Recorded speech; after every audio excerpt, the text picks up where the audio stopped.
All right, today I want to address a question that I got. Somebody sent me an email. A guy named JP. He's out on the East Coast, and he's in the window industry. Went out on his own recently, and a couple good months, doing some commercial work, got some money coming in, and this and that. Goes on to share a little bit of his story, but then he asks a question here, something that he wants help with, and so I thought I would address that here today. He basically says, please talk about how to help family understand that the return comes in the future when we're talking about starting a business, right? Essentially, I struggle every day with my wife and things are going great getting jobs, but she is terrified about the money because of the commercial clients are all 30-day terms. And how can I create a strong family work balance? I do not want to be like my father, mother, or grandparents who never had a strong balance. I have a great work ethic, but is the family time that I value more than anything. So listen, I want to address this in a couple different ways, because I can totally relate. Sounds like JP here is a workhorse, man. He's got a monster work ethic. He's ambitious. He wants to go crank this thing and kick some tail and create a better future for his family, like God, so many of us do. And I jotted down some things that I just thought about after I've been sitting on this question for a few days. And here's what I would do for somebody in this situation here. I would first make sure and have a conversation with your family, mainly your spouse. Are we in? Are we really in this thing? Are we really all in? And what does it mean to be all in when we start a business? Because there's going to be some things that are unexpected. It's going to be a roller coaster at times. It's going to be a grind at times. And so I think having a conversation of just what that means, fist bump each other, spit in your palm and shake on it or whatever. Hey, we're in. We're going to see this thing through. Okay. The second thing that came to my mind was you got to have clarity of outcomes. In order for you to have this balance that JP's talking about here that he desires, I think you got to have some realistic or just clear expectations of what the outcomes need to be and by when. So how much money do we need to make?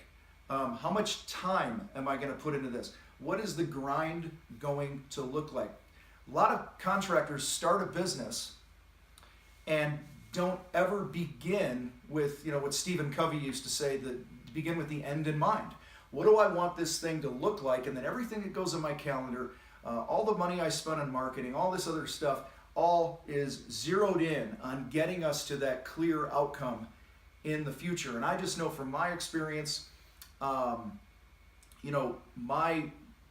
wife in the early days had a hard time keeping up with me because I would have different ideas and I might have a different focus this week and then the next month it'd be a little different.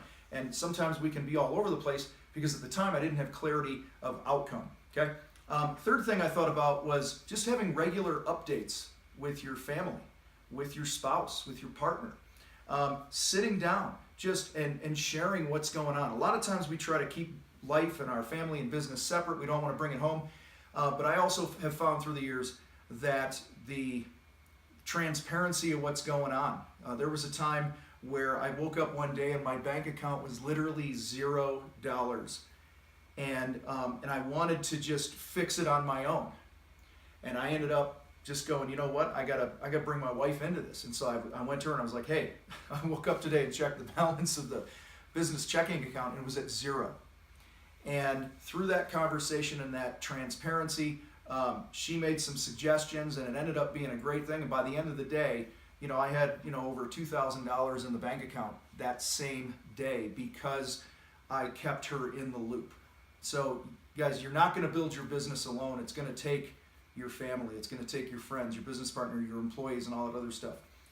Fourth thing that I thought about was you have to be committed to getting oxygen.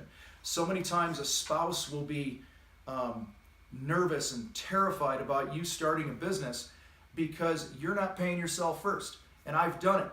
I mean, I remember I used to get $20,000, $30,000 checks.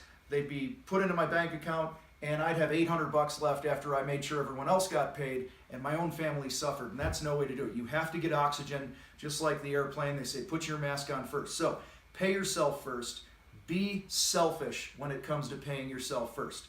Be stubborn. Doesn't mean you're an ogre. Doesn't mean you're an ass bag of a boss. It means that you need to take care of your own family first. And when you do that, you put your own family as a priority, and you get that oxygen, you are going to have way more buy-in with the people in your life and in your family. And then the last thing I want to talk about here has this great work ethic. I'm just reading the question again. And he's working all the time and blah, blah, blah. You got to take control of the sales process. And we talk about it all the time in the Contractor Sales Academy. You have to pre-qualify. One of our new members, he's been in the group maybe a month and a half, 2 months right now. And my partner Steve the other day had lunch with him, actually out on the East Coast I think in Virginia. And he and it was him and his wife and their kids, and his wife, our member's wife, said, I don't understand how we're able to make money with you being home so much, because she wasn't used to it. Okay, so when you take control of your sales process, okay, and you don't run around and just jump on that hamster wheel, which you want to because you want to have this monster work ethic as a new business owner, but you're setting yourself up for creating a habit that it's going to be hard to get off of. And taking control of the sales process also means having a conversation with your commercial clients about these 30-day terms. If that's the world you want to jump into, great, but maybe give them a prepayment discount. I'm not big into discounts, but in the early days of a business, cash is king. You have to have cash flow.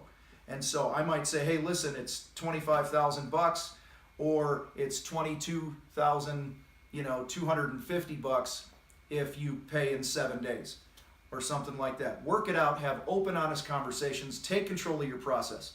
So listen, the good news here, JP and others that are watching this, is you are in control. You get to choose who you hire, who you work for, what you charge, when you work, how long you work. Okay? Get it out of your mind that you have to do this and you have to do that. Get your mind right and your business will follow. Hope this helps you find the balance that you're looking for, and we'll talk to you next time on The Contractor Fight.